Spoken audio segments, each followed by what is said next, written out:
Cancer SA is a patient-led organization committed to strengthening the voice of people living with cancer in South Africa.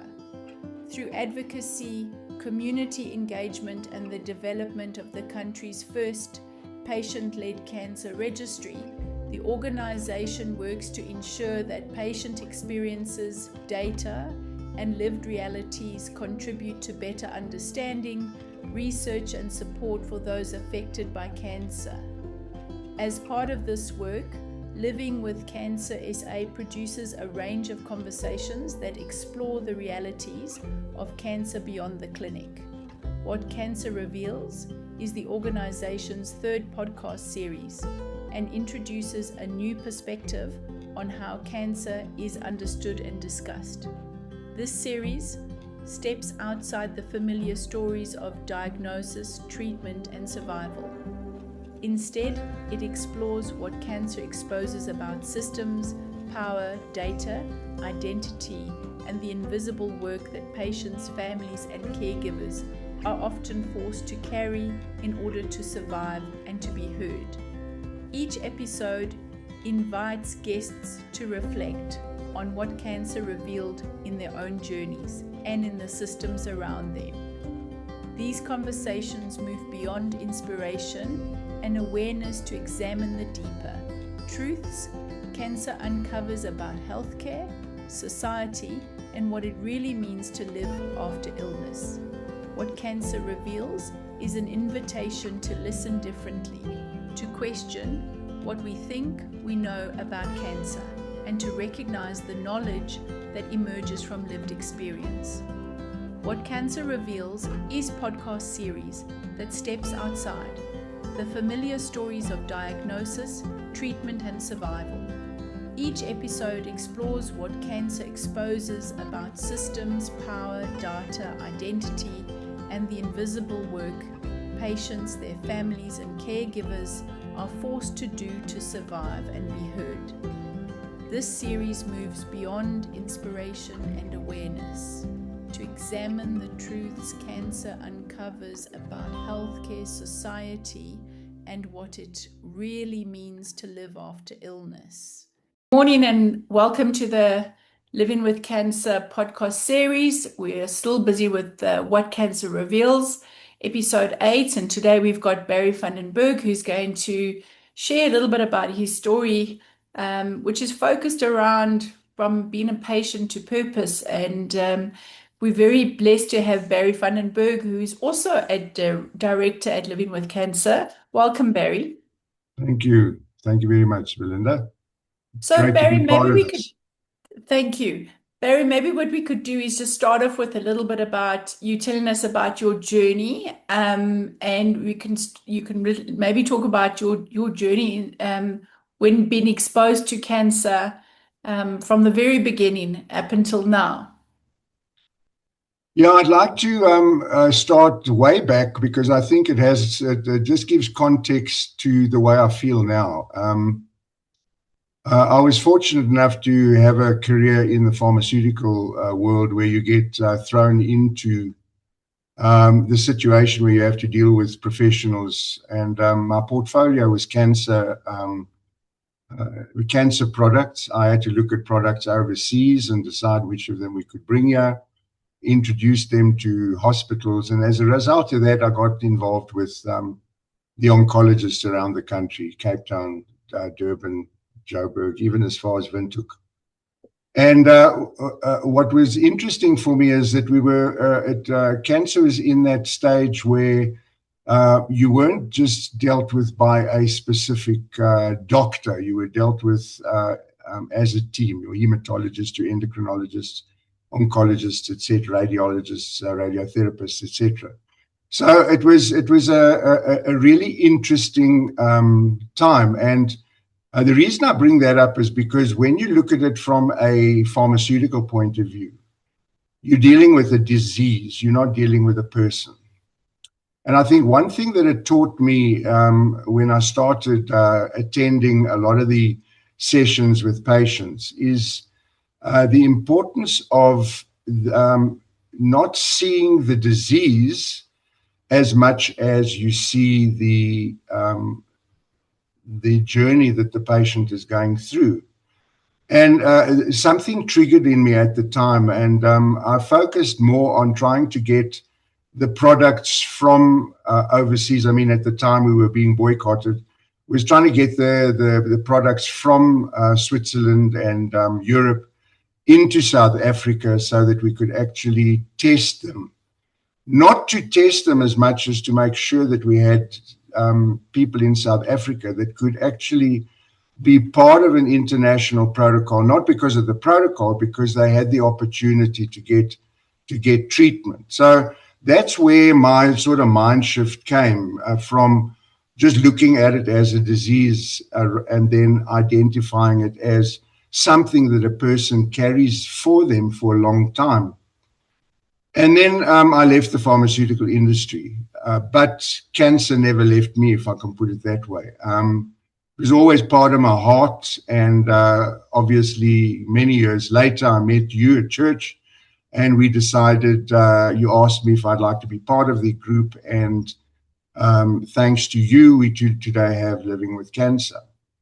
I've been a director with Living with Cancer since I think around about 2017, if I'm not mistaken. And once again, it was always just, it was almost back to that thing as, okay, so how can we get the patients involved, and how can we become involved with the patients? And that's really been our journey. But never once did I consider that I would be I don't want to call it a sufferer, but somebody that contracted something that everybody called cancer. And I don't know how to describe it, actually. I mean, you know, there's many academic ways of talking about cancer. But cancer's just a big fear until you've actually got it, and you actually have to process it. And I think a lot of people probably everybody processes it in a different way. But my cancer journey was started with prostate cancer.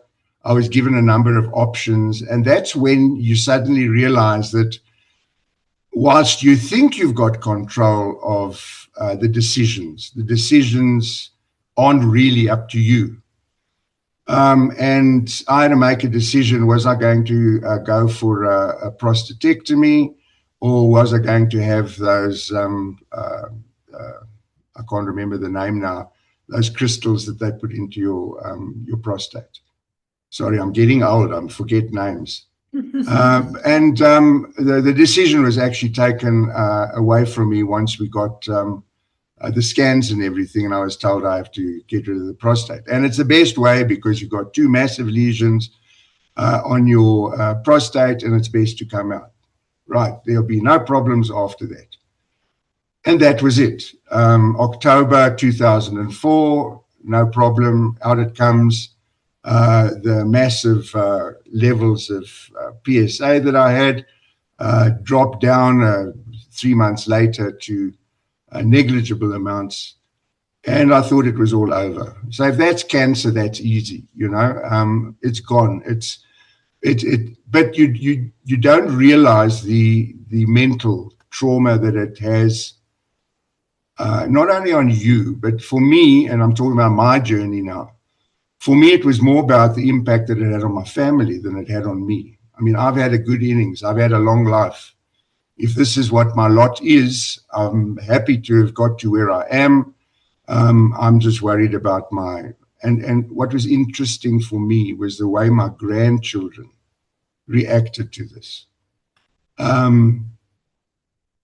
It was almost like an immediate death sentence as far as they were concerned. And the trauma that my oldest grandson went through is something that will stay with me forever.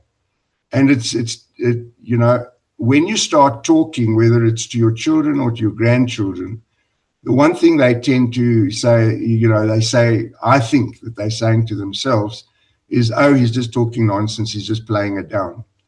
And I think that's the part of the journey that I felt the most difficult at that point, is how they reacted as opposed to how I reacted. And 6 months later, my PSA levels started shooting up again. And I was told that I had to go for therapy. So we did all the scans and everything. And that's when I tend to realize how important the academic side of it is that, yes, the patient is important, but without those academics, without the radiotherapy and the people that design it and implement it and make sure that it's properly scheduled, without the oncologist becoming involved, without the urologist, without the technology that we have today, and of course without the medical aid, I don't think the journey would be as I don't want to call it easy, but the journey is made more comfortable by that. And I cannot imagine, I'm having these thoughts. I have a look at what's happening at the hospitals, our state hospitals, and I think to myself how fortunate I am. And I mean, just something like, for instance, you have a colonoscopy, and we're fortunate that we can get a stoma, but people in the hospitals have to walk around with a plastic bag. And it's this is where, for me, the trauma becomes real again, is that I feel privileged. And I think that I'm not the only one who's had cancer that feels that our survival is a privilege more than it is anything else. The fact that we're still here, that we've been through the therapy, that our markers are all down, that we haven't suffered pain. There's still a bit of discomfort, but we're still here. We still live with our family, and we live what we would consider a normal life. And I think that's what the journey from way back to today, my worry has always been about, I'm the one that's the lucky one. And people look at me as though, I'm the one with a big C. I'm the one that's got the problem. I don't see that. I'm the one with the blessing, as opposed to those who don't. And I think that's what's carried me through this whole journey very, very positively. So where are you now, Barrie, in your journey? So you spoke about your PSA levels that were high, and then you've gone for therapy. So where are you now? Well, I'm on the and I've been through the whole radiotherapy thing, which I thought was easy. I'm now suffering with the symptoms, post radiotherapy symptoms, which is that I've got major stomach problems, or bowel problems that I'm trying to have to navigate. That's now 4 weeks after the radiotherapy, but it's still just discomfort more than anything. It's not pain. It's you get the odd cramp and what have you. So that's where I am now. The only therapy I'm on now is anti-androgen therapy, which I continue for the next 3 weeks. And then I have to have a PSA. So when I last had the PSA, it was down. That was just before the radiotherapy. It was down, but it was still high. From the anti-androgen therapy, it had dropped a bit. But with the radiotherapy now, they believe it should be down to acceptable standards again. So I'm due for that in 2 weeks. But the way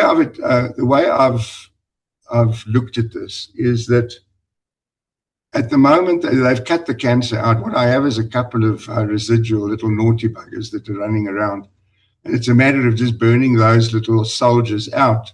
So I don't see myself having cancer anymore. I see myself having a couple of little rebel cells that we have to get rid of. So that's, once again, I think, an attitude one has to have, is that you don't have a disease. You have something in you that's just causing trouble, little rebels. And in that way, you can sort of work your way through it. So in the world of cancer, we always talk about, especially on our support group, we always talk about cancer warriors opposed to cancer patients or sufferers, because you kind of soldier on. So it's a lovely, I love to use that word. It's a word we use all the time. So you've spoken about your own lived experience through your journey, and you've touched on how it's influenced you. And I think, you said a couple of things. When people go, or anyone has been diagnosed with cancer, I know that often the people around us are very nervous to talk about it or to ask you. I often get asked, Belinda, is it okay if I ask you what kind of cancer you had? Where it's so interesting, I think, if they actually understood, we don't mind sharing about our journey, which is always interesting for me. It's not such a taboo subject. So sitting on the other side now, or you're able to sit on both sides, and you have a leadership role for living with cancer. How has that influenced your outlook since your diagnosis? Well, it's interesting because obviously once you have a diagnosis, people want to talk about it. But the interesting thing is, and I don't know, I can't talk for women. Women are actually quite interested in hearing the story. My experience is that men my age don't want to talk about it. They'll say, oh, how's it going? No, it's going well. And then they'd sort of ask a question. So just explain it a bit, but it's just this bit.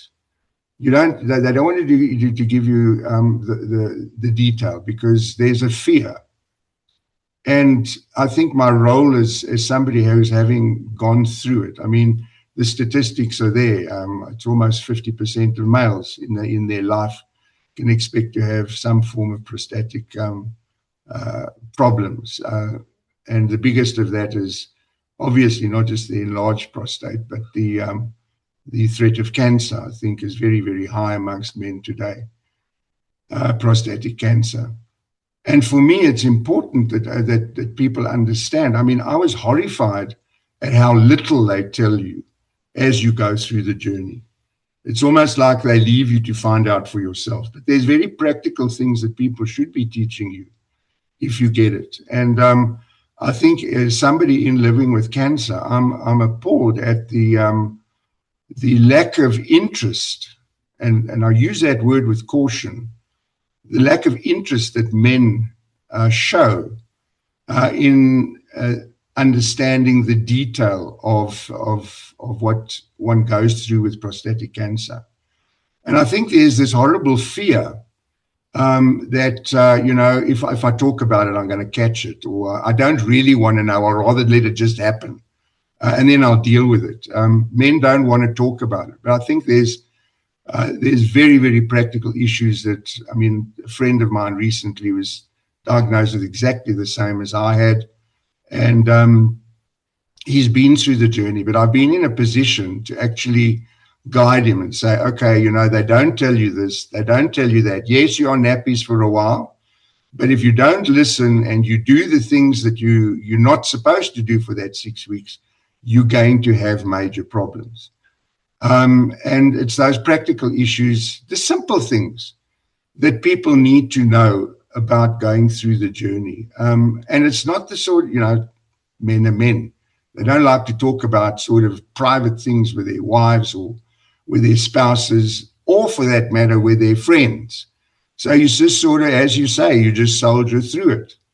And I think that's very, very sad. So as a leader, and somebody that's within the context of living with cancer, I think that word, what we've called the group, is absolutely fantastic. It's about living with cancer. It's a partner that you've got. It's like living with your wife. You now are living with cancer. It's something that's with you. Embrace it, understand it, talk to it, let it talk to you, and in that way you can have a relationship with it. And then there's no threat. There's no, I mean, I suppose my wife's a threat when she gets angry, but I suppose so is cancer when it gets angry with you. But it's only a threat then. It's something that we can handle, and with the right help we can handle. So I'm sorry, I know I've given you a long answer for a short question, but I think we need to talk about the practical aspects of what men need to deal with, rather than some of the more the things that we always want to talk about. Is there pain? How long is it going to last? Is it spreading? All of that sort of thing is the stuff that we tend to expect people to ask, or they do ask, but those aren't the questions that they should be asking. And I think the questions they should be asking is what we should be focusing on through living with cancer. Thank you. Beautiful. And we love the long-winded answers, because what I think it does is it makes it so real. And I love the fact that you're highlighting some of the issues that people and men don't want to necessarily to talk about, because I think also the generation of not sharing that is supposed slowly changing, but I think years ago it's not something you would speak about.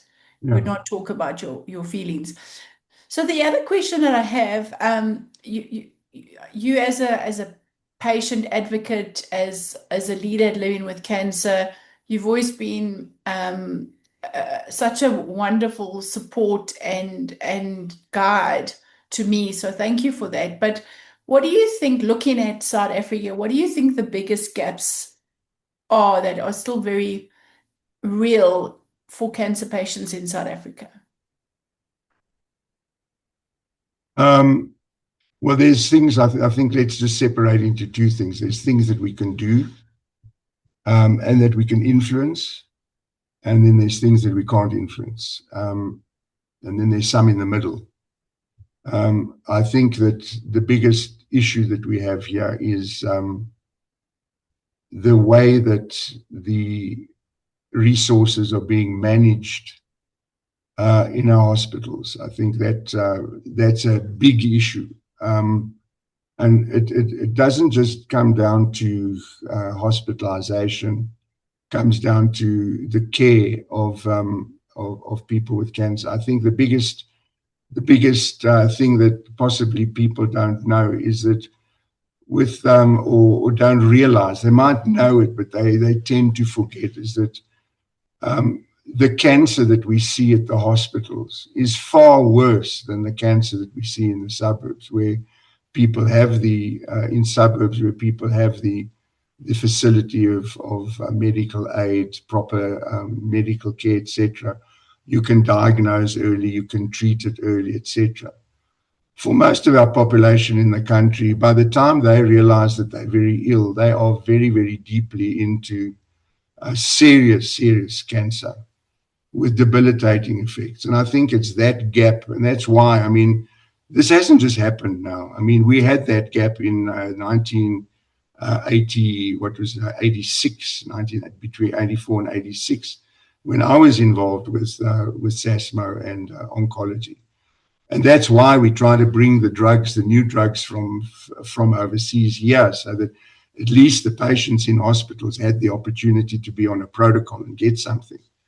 Problem is that has actually got worse and not better. The division has grown even greater.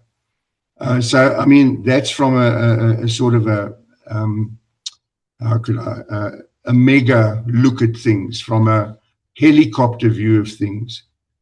I think your question about what do I still believe the gaps are that we as individuals can address, and I think that it's the discussion about the various forms of cancer have to be opened. My experience over the last couple of years is that as much as we talk about, we've got a breast cancer group, and we've got a prostate group, and we've got a this group and a that group, all the different groups that we have, I don't see that it's opening the right kind of discussions. And those are the big discussions that you have with your spouse and your doctor is one thing.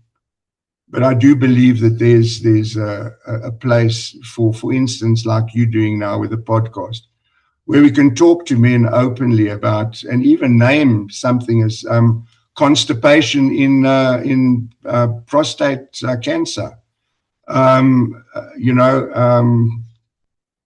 The fact that at our age we lose our sexual drive with the sort of therapy that we have. Men get bigger boobs that are sore. I mean, I'm sitting at the moment with very, very sensitive nipples because of my. I mean, this is all sort of practical stuff that I think one needs to talk to men about. We need to laugh about it. It's no use. I'm probably going to sound a bit crass, but I said, after I had my prostate out a couple of weeks after prostate, I said, in the past I used to, like a dog trying to mark out its territory, you stopped at every toilet. I mean, in Umhlanga Rocks, I loved going down to Umhlanga Rocks because you had a toilet every 500 meters. I could go for a walk in the morning. But when I'm at home, I can't go for a kilometer or 2 kilometer walk because by the time I've got to my destination, I've wet my pants 4 times. So now it's a matter of, from a practical point of view, you don't have that problem. I'd be like a racehorse now if I have to. But those are some of the practical things that we need to talk to men about. We need to make it humorous. Because it's not debilitating. It's not something that one needs to be anxious about. So I know I'm focusing on the simple things, and I think that's where we can make most of the impact. I think from the point of view that we stand for is the patient-led advocacy. I think that is something that is required. It's necessary.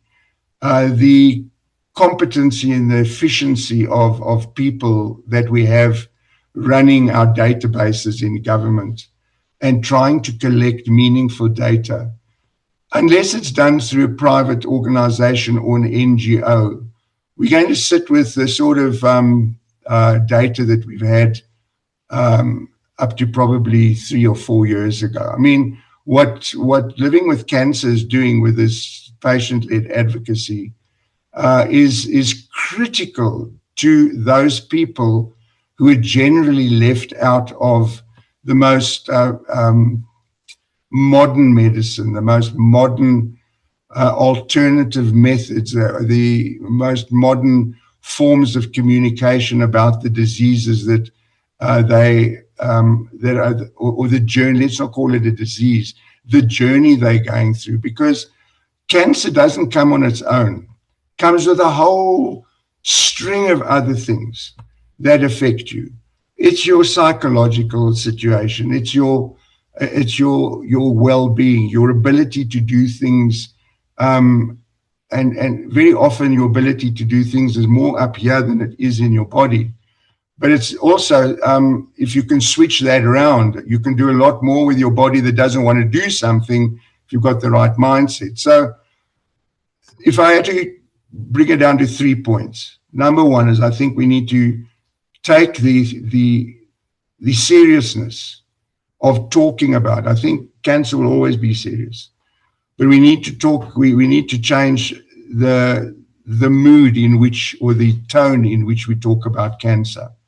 In the same way we talk about sneezing or flu, it's part of our, and we should see it as a partnership rather than the devil standing next to us. If we treat it like our spouse, we'll understand it. We'll get to engage with it. We can have humor with it. It's not going to be something that's threatening. I think the second thing is that the patient advocacy is probably the most important thing, because without data, we can't mine data for the best methods. We can't mine data to find statistics that are going to guide us into proper treatment protocols. I mean, our private oncologists in this country are doing an incredible job gathering data, but we have to also be able to understand that data is not privileged data as much as we think it should be. I think it's data that we have to mine to establish what's best for everybody. and not just for those who can afford it. And I think the third thing is that we need to put pressure on groups to work together.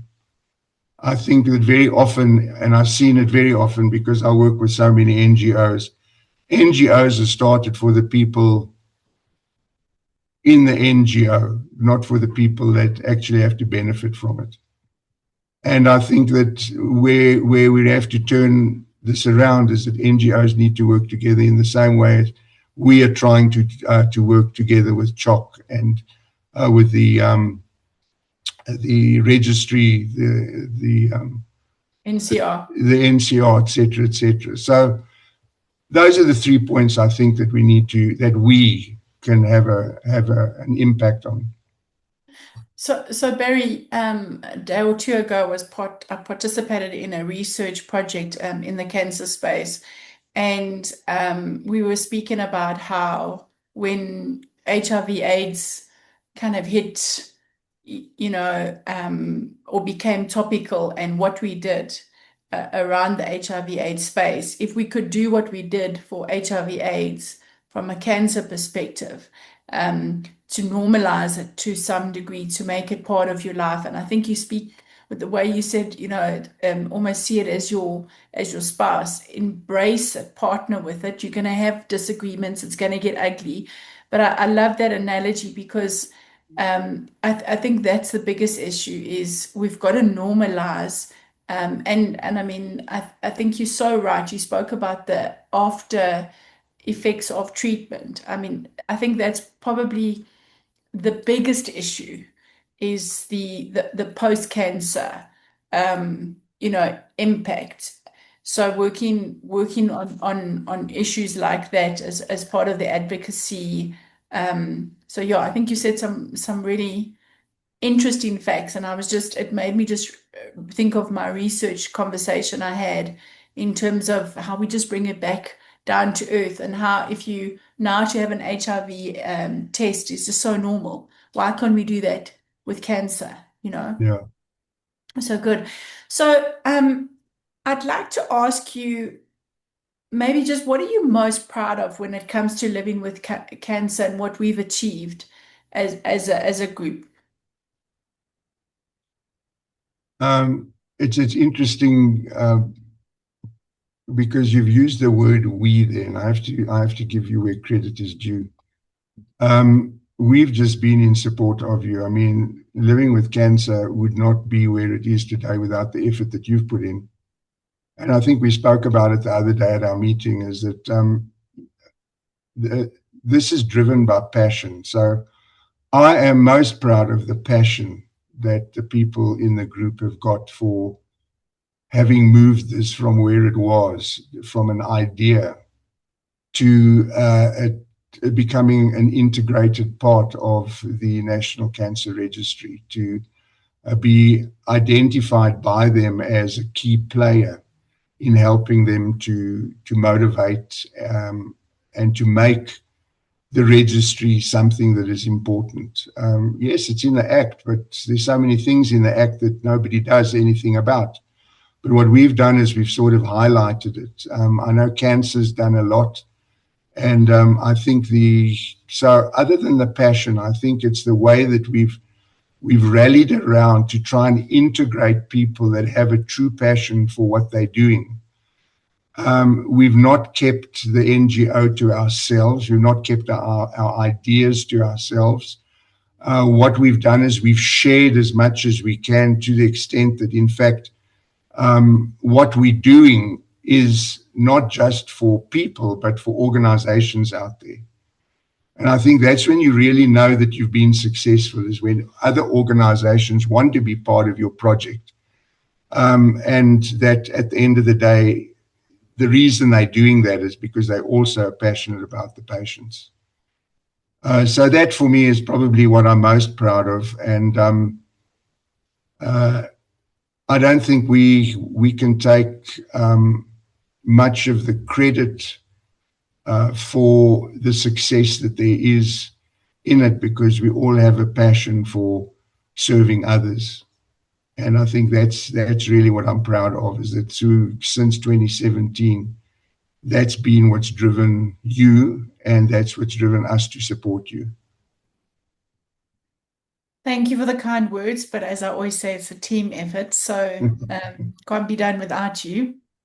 And then just the final question, Barrie, in terms of where you see the future of cancer in South Africa, what gives you hope? You know, being as old as I am, I can look back to the early 80s when, and what gives me hope is that there's always going to be people that want to serve those who are on the cancer journey.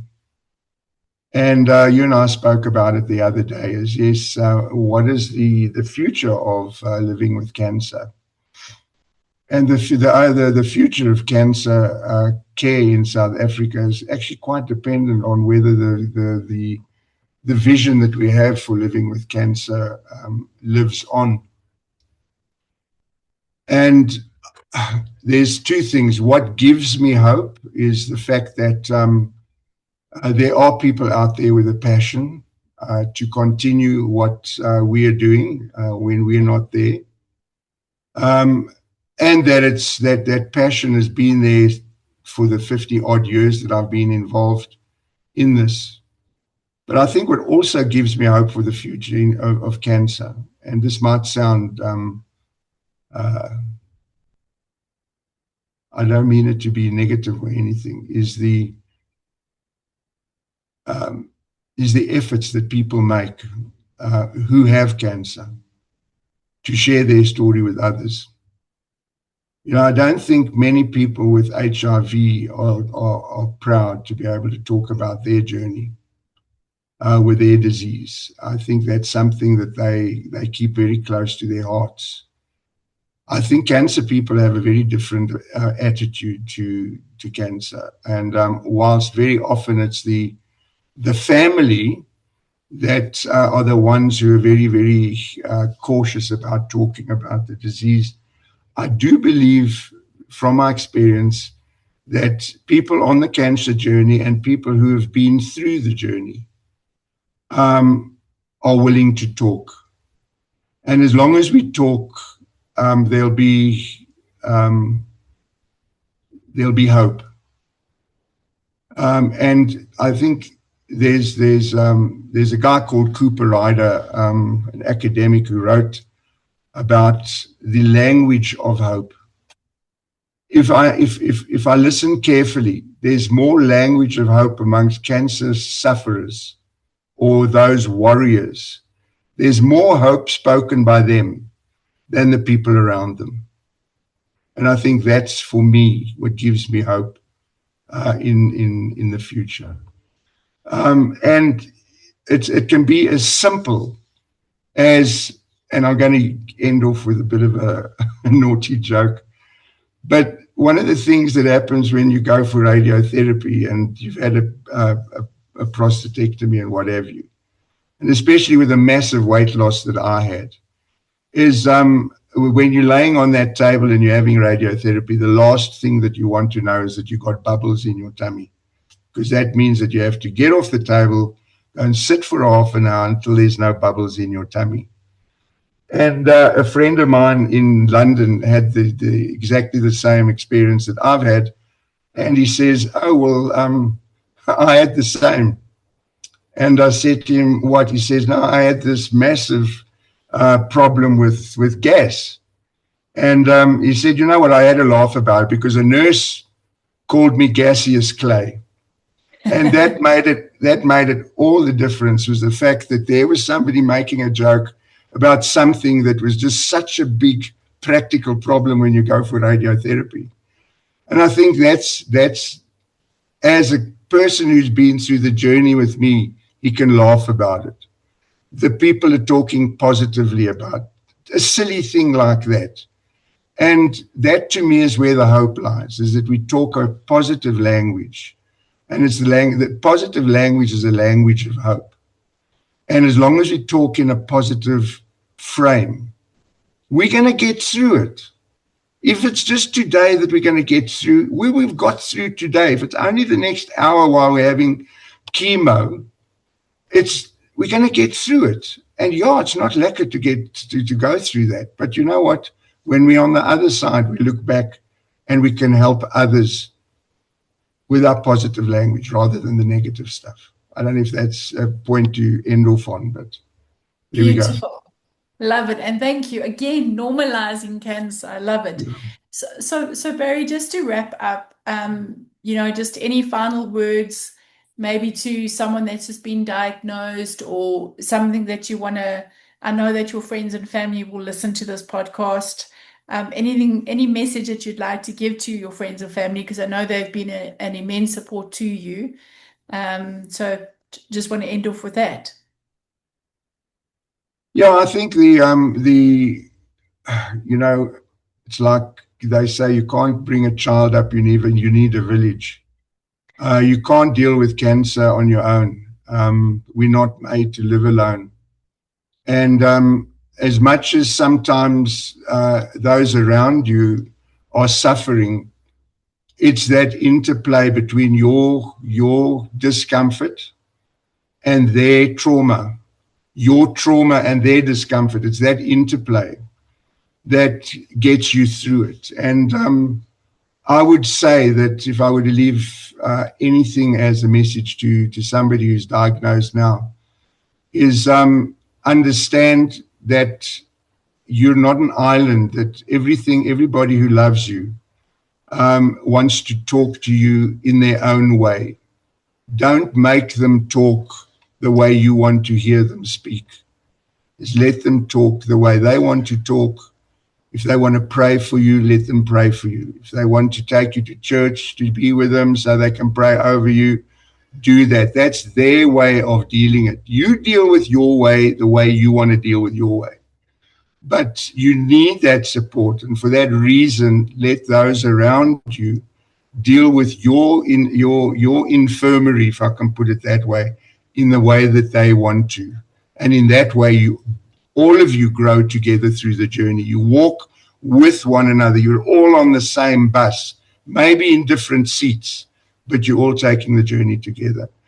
My wife said something to me the other day, which I had to correct her on. And she says, because she's also on a journey with some other ailment. And she said, I know I'm doing this walk and I've been put on this path to walk this walk for this part of my life. And I said to her, no, you haven't been put on this walk to walk it. I said, we've been put on it together. We're walking together. So if you go on this journey is not a journey you take on your own. It's a journey that you walk with those who love you and those who care for you.